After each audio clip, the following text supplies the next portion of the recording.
बिस्मिल्लाहिर्रहमानिर्रहीम। अस्सलाम वालेकुम नाज़रीन, मैं हूं आपकी मेज़बान डॉक्टर मुक़द्दस बनीन। पंजाब की अगर बात करें तो जिस तरह से सूबों में पाकिस्तान में सबसे बड़ा सूबा लेकिन बल्दियात को स्किप करना जो है, इसके रीजंस क्या हैं, क्या वजूहात हैं कि 2015 से लेकर आज तक बल्दियाती निज़ाम को राइज नहीं किया जा रहा।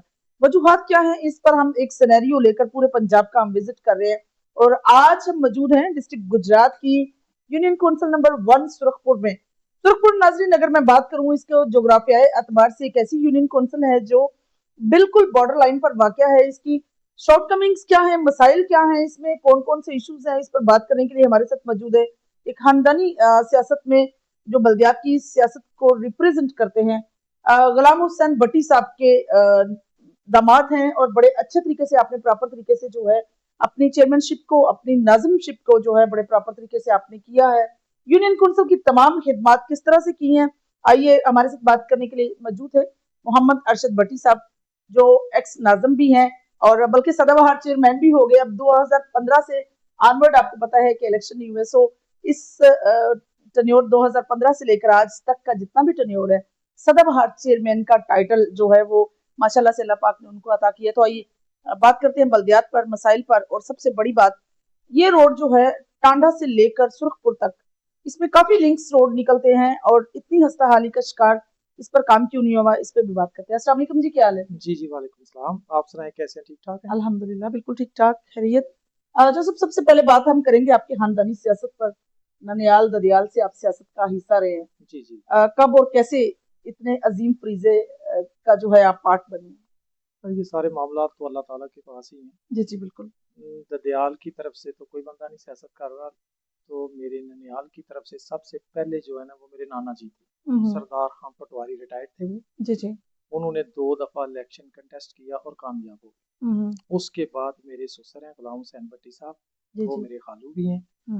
उन्होंने इलेक्शन लड़ा और अल्लाह ने उनको चेयरमैन बनाया। माशाल्लाह से।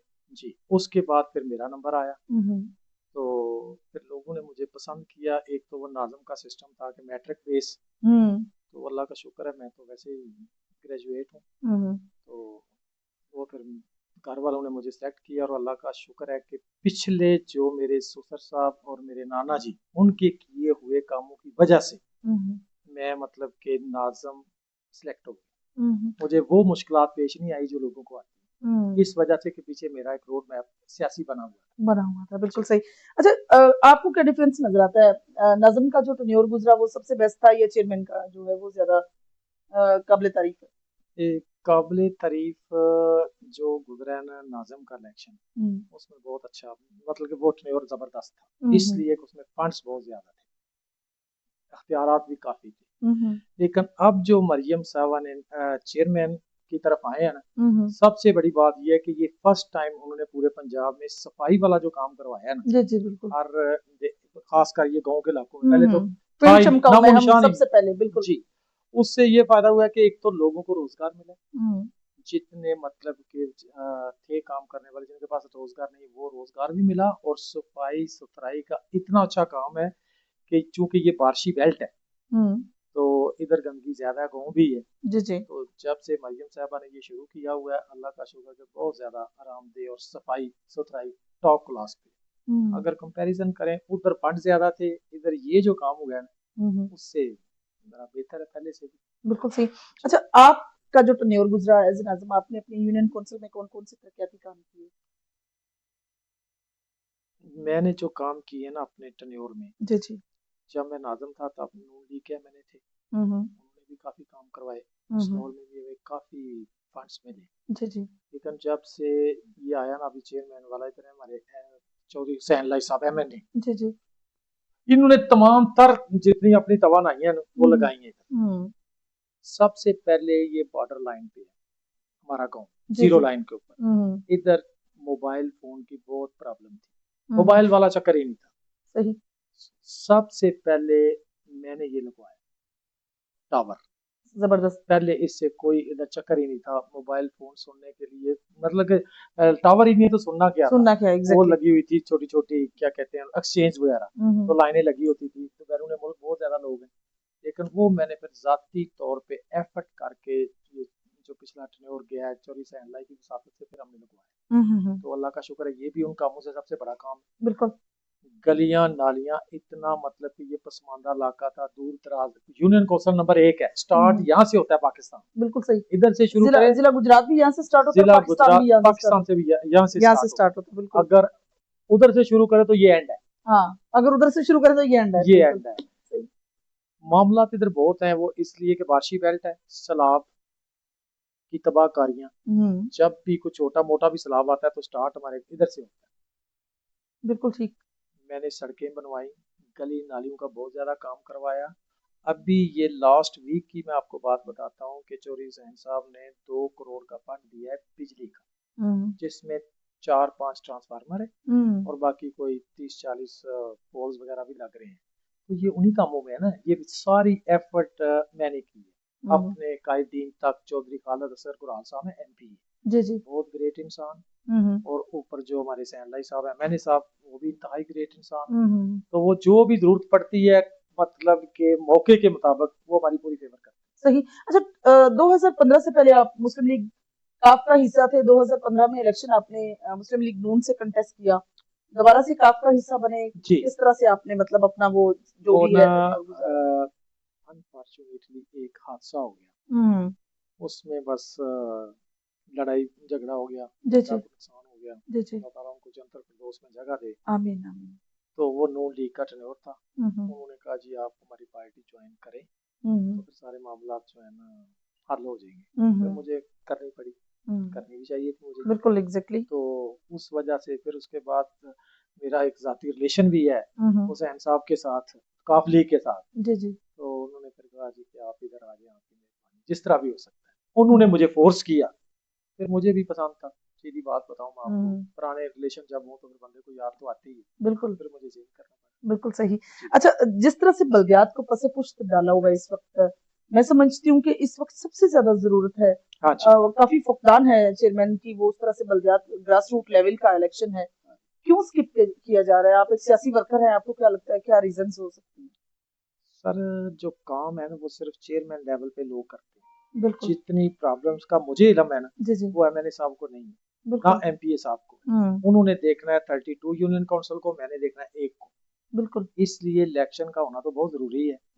अब ये गवर्नमेंट के मसाइल है, वसाइल है, पता नहीं वो दे रहे हैं क्यों नहीं दे रहे, क्यों नहीं इलेक्शन करा रहे, इसके बारे में मैं इतना नहीं कह सकता कि अपर लेवल की गेम है सारी। जी जी बिल्कुल। नीचे तो वो बताते ही नहीं, उनको पता है अगर इनके पास फंड चले गए तो MNA MPA क्या करेगा। तो हालांकि होना ये चाहिए, काम सारा बल्दियात वाले ही करते हैं, हम लोग करते हैं। बिल्कुल। छोटे लोग ऐसे ही है, उनका काम तो सिर्फ कानून साजी करना है, कानून साजी करना है, उनका काम ये नहीं है। लेकिन वो कानून साजी की बजाय दूसरा भी कर रहे हैं, उससे काफी नुकसान होते हैं। लेकिन अगर चेयरमैन सिटिंग हो ना, वो बहुत ज्यादा काम करवाता है।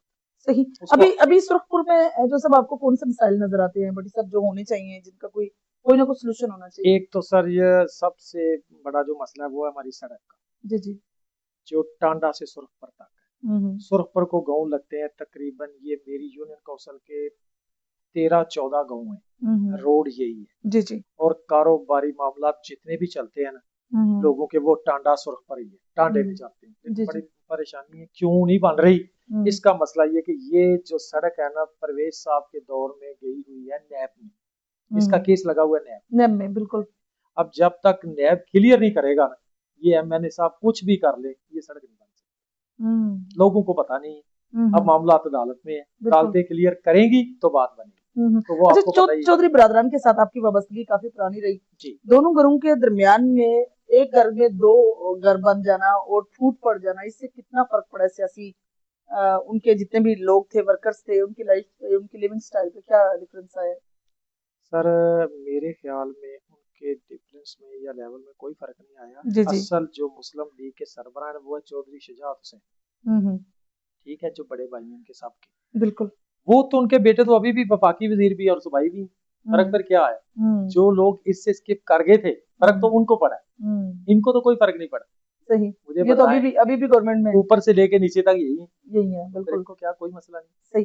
डिस्ट्रिक्ट गुजरात में जिस तरह से आप लोगों की मतलब कोलिशन गवर्नमेंट है, एक साइड पे PMLN है, एक साइड पे मतलब मुस्लिम लीग काफ है, क्या लगता है आपको अगर वर्क का कंपैरिजन किया जाए एज कम्पेयर टू अदर, तो क्या NA 63 में हुसैन अली साहब पहले जिस तरह से काम करते थे, इस दफा हुआ है उस तरह काम जैसे पाकिस्तान तहरीक इंसाफ के टेन्योर में किया, या जब सीएम पंजाब जो है वो परवेज इलाही बने, आपका टेन्योर कैसा था? मैंने आपको बताया कि तब का टेन्योर जो रहा ना, वो तो जी अपनी जी। मर्जी से ही फंड रिलीज होते थे, चाहे वो जी सैन लाई करवा ले तो जी चाहे जी, परवेज लाई करवा ले। अब बिल्कुल थोड़ा सा फर्क है। फर्क है, हाँ जी, अब फर्क फर्क पड़ा है। है। अब किसी ने देने, हम्म अब इधर काफ लीग भी है, नून लीग भी है, और हम्म, आगे काफ लीग में भी धड़े बने हुए हैं, जी तो जी, फिर हिसाब किताब से ही आना है ना काम। बिल्कुल सही। ये मसला बना। सही कहा आपने। सीसीडी के क्याम से क्या तब्दीली आई है आपके इलाका में, भले कि आपका इलाका फिर भी पुरअमन ही होगा जी, क्योंकि बॉर्डर पे है बिल्कुल। मैं तो कहता हूँ कि सीसीडी के आने से फर्क इतना पड़ा है कि अगर पंजाब पुलिस दूसरी को भी सीसीडी कर दिया जाए ना, तो पाकिस्तान से जुराइम खत्म हो जाएंगे, कम से कम पंजाब से। उस पहले ये इलाका चूंकि बैकवर्ड है, बॉर्डर लाइन पे है, सारा काम इधर होता था। कुछ ये मतलब कि मनशियात वगैरह का लोग पीते भी थे, काम भी करते थे। अब जब से सीसीडी आई है ना, हर चीज देर जमीन चली गई, कुछ उन्होंने खत्म कर दिए, और जो थे उनको पता चल गया कि अगर हम बाज ना आए तो काम खराब हो काम खराब होगा। इसलिए सीसीडी मैं समझता हूँ कि मरियम साहबा का ये बहुत बड़ा मंसूबा है, और अमन। बिल्कुल सही। अब कोई इधर जो है ना, वह डकैती वाला देख के पहले सोचता है कि सीसीडी है, मतलब कि इतना पूरा मन है कि मैं आपको बता नहीं सकता। ये सही। अशद जरूरत है, खासकर हमारे इलाके के लिए जो है ही बॉर्डर पे। वारदात की दरिया तवी से पार चले गए, कोई बंदा ढूंढ ही नहीं सकता, पुलिस ना वहां गाड़ियां जा सकती हैं ना कोई, और मतलब के रूपोश हो जाते थे। अब वो बिल्कुल। सिस्टम जो है ना वारदात वाला, वो खत्म हो गया। सीसीडी के आने से इतना फर्क पड़ा है। अच्छा, सैलाब या डिसास्टर की सूरत में आपका इलाका कैसा है और इसमें क्या तरक्याती या स्पेशली प्रिकॉशंस जो है, एहतियाती तदाबीर क्या की जाती है? सैलाब के बरसाती चूंकि एरिया है, मतलब बारिशें बहुत ज्यादा होती हैं। सर, बारिशें वगैरह जब भी इस दफा थोड़ा सा कम मिला है, अच्छा अच्छा। पता नहीं क्यों कम मिला है, लेकिन तवज्जो तो उधर होती है। जब भी सैलाब वगैरह आता है ना, तबाहकारी बहुत ज्यादा होती है। अब इस दफा बहुत ज्यादा नुकसान हुआ है, मतलब कि लोगों के जानवर सैलाब में बह गए हैं, फसलें टोटल तबाह हो गई हैं। लेकिन आप यकीन करें कि जो मतलब कि नुकसान का अजाला है ना, वो समझ 10% हुआ है, 90% नहीं हुआ।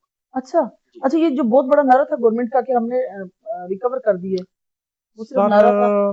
नारा ठीक भी था, और इधर जो मैंने अपनी बात में आपको बता रहा हूँ, जी जी बिल्कुल। इधर जितना होना चाहिए था ना, अब मैं अगर ये कैसे झूठ बोलूं कि अगर जिन लोगों की फसलों का नुकसान हुआ है उनको पैसे तो मिले नहीं। अगर मिलते, जी जी। अगर मैं अब जब लोग सुनेंगे उन्होंने कहना जी हाँ जी पैसे किधर गए, अगर आए थे तो फिर आपके पास है, आप दे दे। जी जी। नहीं हुआ, नहीं जितना हुआ, होना चाहिए था ना उस तरह से उस नहीं तरह दिया नहीं था। हुआ। 10% 20% लगा ले, हाँ, 80% नहीं, मतलब वो फिर ना ही होने के बराबर हुआ। वो ना होने के ना बराबर। होने के जी बराबर जी हुआ। अच्छा, फिर भी अगर हम फिर अगेन में बात मसाइल पे करूंगी, जी। आपको पूरे यूनियन काउंसिल के अंदर सबसे ज्यादा खस्ता हाली कहाँ नजर आती है?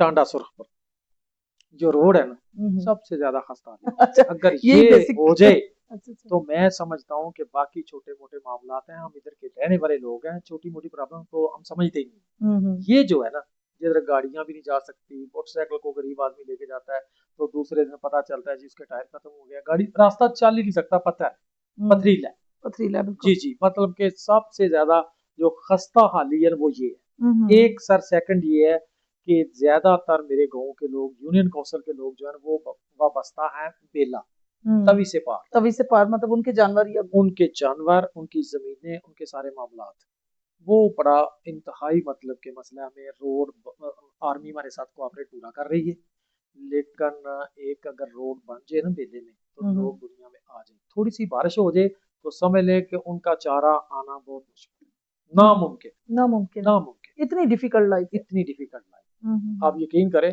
कभी आपने विजिट भी करना हो तो आप चेक कर लें, बारिश हो जाए ना, ना ट्रैक्टर ट्राली जाएगा ना कोई और चीज आएगी, तो फिर लोगों ने अपने जो जानवर रखे उनको तो खाना खिलाना है। बिल्कुल। मतलब कि सबसे बड़ा मसला ये है जो आज तक हल नहीं हो सका। आप इधर नहीं होते, लाहौर होते हैं, आपके भाई जो हैं वो तमाम तर सरगर्मियों में माशाल्लाह से पार्टिसिपेट करते हैं। पंचायत की अगर बात करें तो पंचायती मामला आप करते हैं या थाना कचहरी का ही सपोर्ट किया जाता है? हफ्ते में 3 दिन में मस्ट इधर। अच्छा, 3 दिन आप मस्ती कर। एक बात, सेकंड, अगर किसी की शादी है तो मैंने आना है, अगर कोई फौतगी हो गई है तो मैंने हर सूरत आना है। मसले लोगों के ज्यादातर है थाना कचहरी पटवारी, पटवारी बिल्कुल। वो फिर मैं चाहे मुझे टेलीफोन पे हैंडल करने पड़े या मुझे खुद आना पड़े, अगर फौरी हो जाता है, लेकिन मैं आता हूँ। मेरा भाई इधर, मेरे ससुर साहब इधर, वो पूरा मैनेज करते हैं। अगर मेरी गैर हाजिरी, मैं गैर हाजिर हूं तो वो देखते हैं। बिल्कुल सही। लेकिन हमने खाली नहीं छोड़ा। ये नहीं, अब मसला ये है कि मैं लाहौर बिजनेस करता हूँ। आपको पता है अगर मैं बिजनेस ना करूँ तो मैं इस सियासत को कैसे सर्वाइव कर सकूँ? बिल्कुल सही, नहीं कोई कर ऑप्शन नहीं है जी। और जो कुछ लोग मेरे ऐसे भी सियासी मुखालफिन हैं जो वो करते हैं टांडे की सियासत, थाने की सियासत, तो उनको लड़ाया, झगड़े किए जी जी, और वहां पे कुछ खुद खाए, कुछ लोगों के लगाए। मेरा सिस्टम ये नहीं। जबरदस्त। मैंने हर तरफ से पूरी कोशिश यही की है कि सुलह सफाई से काम, और अगर कोई मसला बना भी है तो मैंने लोगों को झाड़ा नहीं है, हर सूरत सुलह की तरफ उनको राग़िब किया। अगर फिर अपनी मर्जी को नहीं मानता तो फिर जाए आगे। बिल्कुल सही। सिस्टम मैंने चेंज किया, यकीन करें। पहले यही था कि रोज 10 लड़ाइयां, हर सूरत थाना जो है ना वो समझ ले कि सुरखपुर के लिए एक स्पेशल थाना चाहिए। जब से मैं आया हूँ, अल्लाह का शुक्र है, आहिस्ता आहिस्ता करते कराते जहां तक पहुंच गए हैं कि अब जो है ना कोई पर्चा अगर होता भी है तो 2 महीने, 4 महीने, 6 महीने में होता है। वो वाला चक्कर खत्म हो गया कि रोज वाला तो 10 दिन बाद। जबरदस्त हो गया जी। तो नाज़रीन, गुफ्तगू का सिलसिला जारी सारी था मोहम्मद अरशद भट्टी साहब के साथ, और बड़े प्रॉपर तरीके से जो है आप अपनी यूनियन काउंसिल को टाइम देते हैं। अगर आप खुद मौजूद नहीं होते तो उनके भाई जो हैं वो इस पर बड़ा अच्छा जो है वो काम को होल्ड किए हुए हैं, काम किए हुए हैं। लेकिन सबसे बड़ा मसला जो है वो ऑब्वियसली इतना बड़ा मसला है कि 13 से 15 विलेजेस जो हैं उनके लिंक्स रोड है यहाँ, और सुरखपुर यूनियन काउंसिल जो है गुजरात का बिल्कुल स्टार्ट है। अगर पाकिस्तान के स्टार्ट की बात करें तो बिल्कुल बॉर्डर लाइन से यहाँ से स्टार्ट होता है, लेकिन अनफॉर्चुनेटली मसाइल जो हैं वो बहुत ज्यादा गंभीर हैं। उससे भी बड़ा मसला जो है वो बेले में जानवरों का चारा लाने का मसला है। और मैं समझती हूँ कि ये चीजें जो हैं ऑब्वियसली इनका कोई ना कोई हल होना चाहिए, जिसके साथ जिसकी वजह से अवामुन नास की लाइफ में तब्दीली आए। इंशाल्लाह मेरी और आपकी मुलाकात होगी फिर किसी नए प्रोग्राम में। तब तक के लिए इजाजत चाहती हूँ। अल्लाह हाफिज, अल्लाह निगहबान।